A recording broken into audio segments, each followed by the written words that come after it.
When I began my career in tech, one thing that was important to me was trying to give back. I didn't have the opportunity to get exposed to STEM early in my life, and I really didn't want that to happen to other young people, particularly in the neighborhoods like where I grew up in the Bronx and other areas like that. When I started working with young people, one thing I realized is that if we could somehow reach them earlier, we could help to change the perception of how they see themselves and also how they're seen by society. I never had the opportunity to meet an engineer or anybody working in a tech field when I was very young. I think that by having them actually being able to interact with people who look like them, it could be so helpful as far as helping them to change how they see themselves. I wanted to create an environment within my classrooms and within a company that I would run where people would feel like they had a voice, where people would feel like they were valued and they weren't made to feel invisible.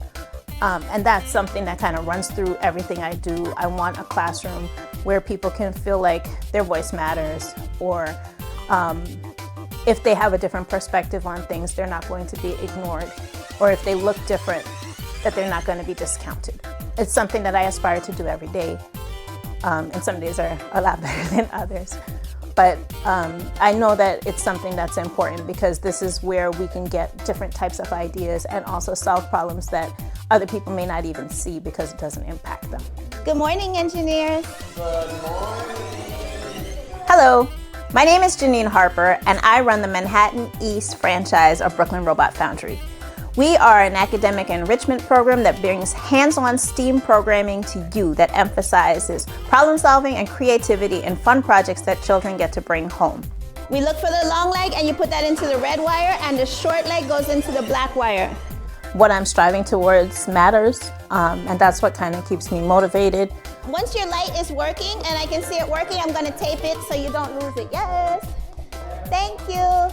I hope to do the best that I can, and it really is a payoff when I see children making connections.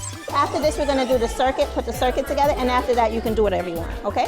This circuit is a little bit tricky because it's using a parallel circuit, so there's going to be two connections. We're going to connect the LED light, and we're also connecting a motor. Does anybody else need help?